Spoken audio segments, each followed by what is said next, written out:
Hello po kayo dyan. Maraming salamat po sa lahat ng sumusubaybay sa test tube, lalo na parang ang dami-daming views natin, lalo tungkol dito sa nangyayari po sa nanay ko. Alam ko yung love and concern nyo, damang-dama ko po. Medyo po nininervous ako kasi nagbibihis na ako at papunta na po ako sa mama ko for the very first time. Eto, naka-house dress pa ako. Gising po ngayon, 3:30 in the afternoon. Feb 21 na po ngayon, Sunday. Biro nyo, dumating ako dito Feb 3, 21 na ngayon. Ngayon lang po ako allowed at saka safe na pumunta sa kanya kasi safe ako dahil lampas na yung 21 days ng pagdating ko. Remember, dumaan din po ako ng UK, no? Baka mapagbintangan ako, may nadampot akong yung strain doon. Ganon din ho, siya dumating Feb 12 lang. Bali, 1 week siya nung Friday, Saturday, Sunday, sabi nung doktora, ngayon safe, pwede nang safe. Kasi alam niyo naman ho, pera dun sa COVID, baka din may nadampot na virus si mama dun sa ospital, mahirap na. Ako naman na magiging vulnerable. Nandito na po ako sa aking lobby area on the 22nd floor. Papunta na po ako, pababa na po ako. Ayan. On a feelings level po, medyo kinakabahan ako. Kasi hindi ko talaga siya nakita pa in person. Alam po natin na hindi po na nakakasalita si mama. I don't know if she had a mini stroke or it's part of Alzheimer's. Pero hindi ko rin alam, questionable kung nakakakilala. Malalaman natin. I'm just so happy that I will finally see her. Okay, eto na po. Elevator. Mababa na po ako sa ground floor. Papakita na tayo sa ground floor. Turn right ako dito. Ito ang aming staff. Kaway-kaway kayo dyan. Test tubers lahat yan. Papunta na ako sa nanay ko. Idasal niyo ako ngayon ko lang makikita. Ito po ang aming lobby. Okay, pakibukas. Thank you po.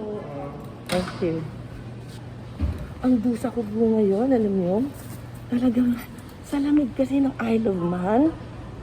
Init na init ako dito sa, hindi sa facial, sa mask talaga. Kaya hihinto-hinto ako paminsan-minsan. I'm short of breath. Oh! Ito na po ang building ni Mama. Actually, one street away lang siya. Ready na? Hello. Vlogger tayo eh. Ito. Okay? Init. Ito naman po. Oh, kaway-kaway. Hello. Sa test tube. Test Tomas. Kumusta na kayo? Bye-bye. Ito po ang elevator. Kinakabahan ako. Papunta na tayo sa 11th floor. Whew. Yan po. Finally, the suspense is killing me. Whew. I'm sure kayo rin, kinakabahan kayo for me. Medyo nagpaganda ako para sa mama ko kasi gusto niya lagi ako naka-makeup. Ayan. 11th floor.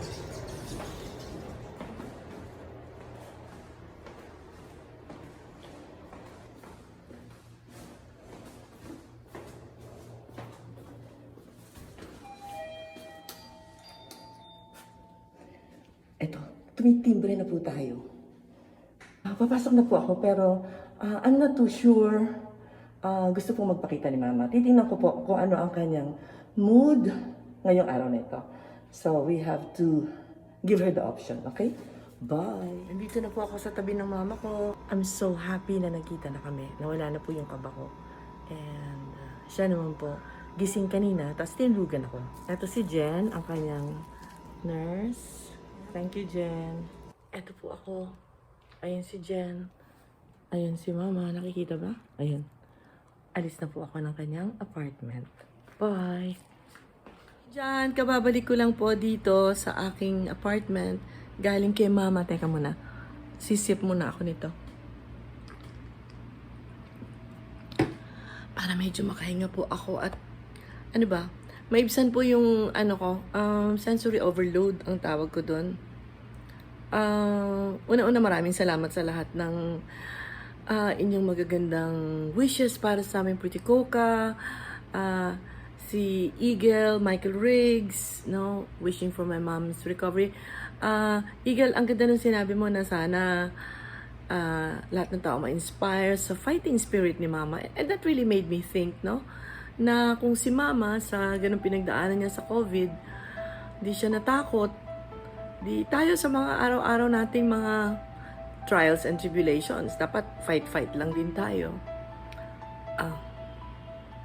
Hinohold back ko lang po ang aking tears.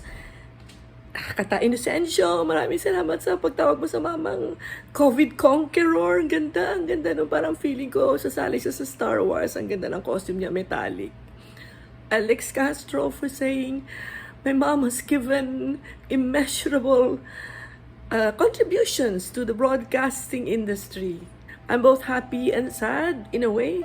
Happy that nakita ko na finally ang nanay ko buhay, nakaligtas sa COVID, hindi i-cremate,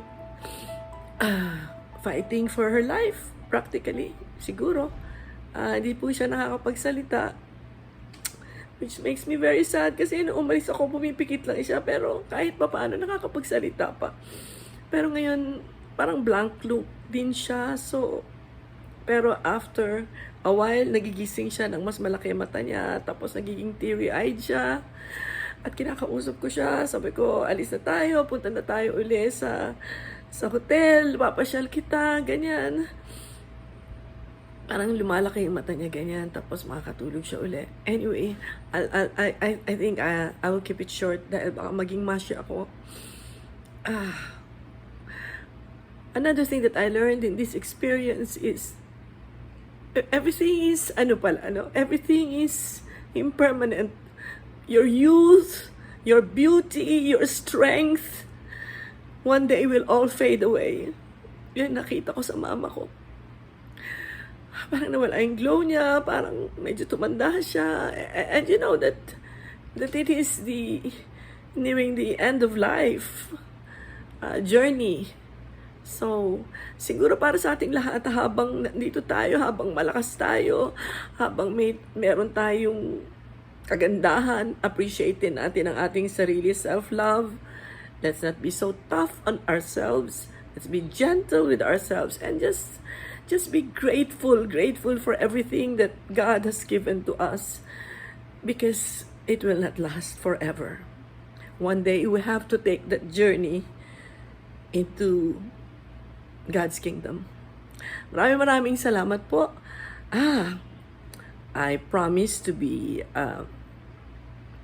less emotional next time. Update lang po, magkakaroon po kami ng geriatric doctor na magte-take care sa mama. Pupuntahan niya si mama sa Sunday at i-assess. And so, iniiwasan po namin na hindi na po dalhin sa ospital si mama hanggat maaari. So, I'm so happy na meron na palang ganun geriatric doctor na siya yung magiging head doctor at magsasabi kung sino pa yung mga ibang kailangan. Thank you so much for watching today. Until the next test tube. And let's just be grateful for what we have, because again, it will not last forever. Thank you.